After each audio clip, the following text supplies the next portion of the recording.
Hi, this is Keith McLean. This is a video report for Project 3 recorded on March 31st, 2022. Welcome to the circuit schematic portion of the report. Let's start off by talking about the transistor used.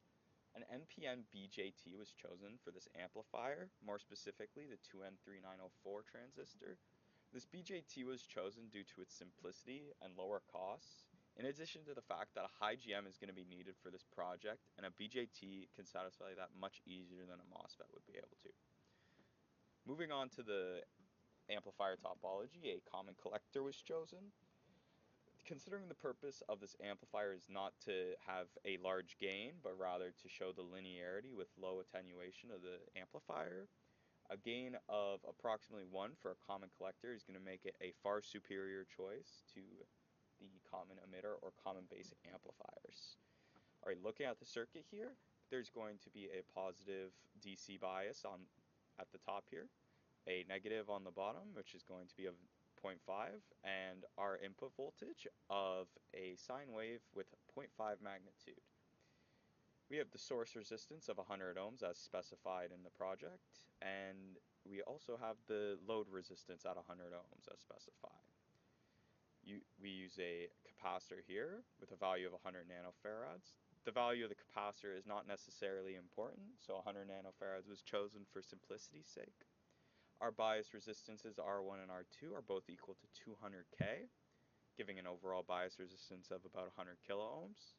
These values were discovered by trial and error more than anything else, and thus there is no precise calculation made for them. As for the actual calculations made, the allowed input signal we know is 0.5 volts, so we can use this to calculate GM using this relationship between GM and RL, because we also know that RL is 100 ohms.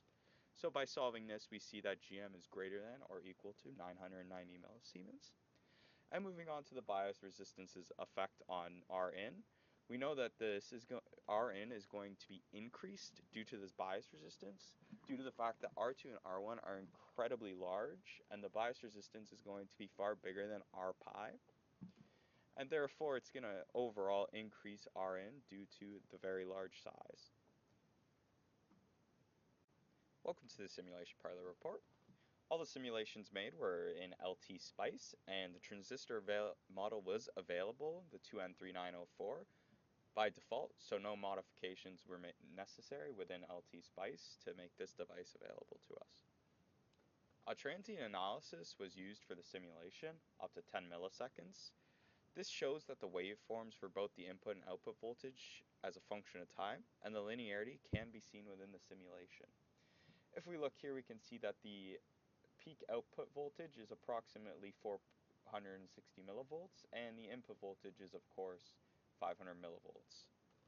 The overall gain was calculated using these values, so dividing the peak of the output voltage by the peak of the input voltage, and this yielded a result of approximately 0.92, which is well within the attenuation range specified for the project. Following this, the simulation was used to calculate the input current as well across this resistance. The phase shift in the current is due to the fact that the current is being measured backwards, so that is nothing to be concerned about. And the same method for calculating Rin was used, taking the peak of the input current and using that in a division with the input voltage to calculate the input resistance.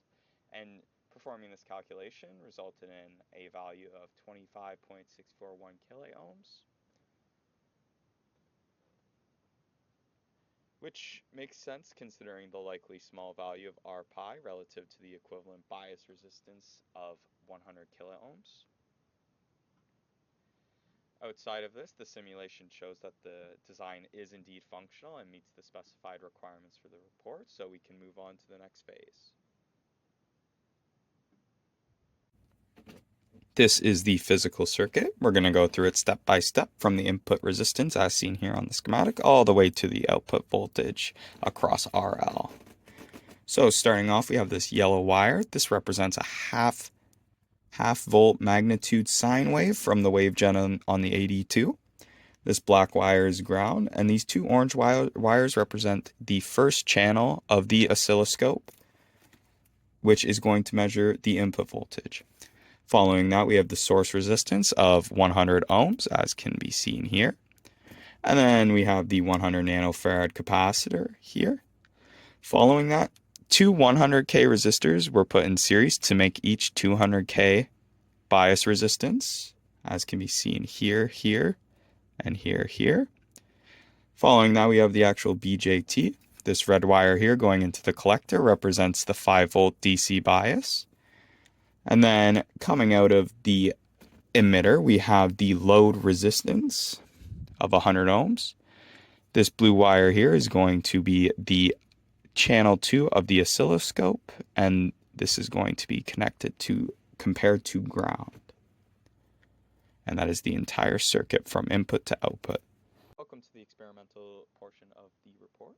The measurements performed here are going to be used to validate the linearity of the amplifier circuit simply by measuring the input and output on the oscilloscope and using the amplitudes of these waves to calculate the gain. Furthermore, the spectrum analyzer and waveforms will be used to show the linearity through signal strength versus frequency. We're going to calculate the midband gain using this formula of V out over VI using the amplitudes. And we're going to do this for 3 different input strengths. Following that, for the 0.5 volt amplitude, we're going to use the spectrum analyzer, and it should show nearly exactly the same signal strength for both the input and the output. Let's move over onto waveforms. We can see our DC voltages here, and we're going to start off with a 250 millivolts amplitude sine wave, and we can measure this in the scope. And here, just looking at the waveform, we can already see it has good linearity, but we can perform the division to determine the midband gain to be sure. Performing that division, we acquire about a 0.92 gain, which is well within the specifications of the project. Moving forward, we can change this to 450 millivolts, and we're going to test this one as well, just to be sure that it works for all values up to 0.5 volts. As we can see here, once again, we can see the linearity in the wave, and we're going to perform this division yet again. We're going to do our 408.94 millivolts divided by the 451.39 input. It's going to give about 0.91 gain, also within the specifications of the project. And finally, the most important 0.5 volt amplitude input. We're going to once again do the same thing and measure this in the scope. And we're going to perform the midband gain calculation once more with 453.61 millivolts divided by 501.09 millivolts.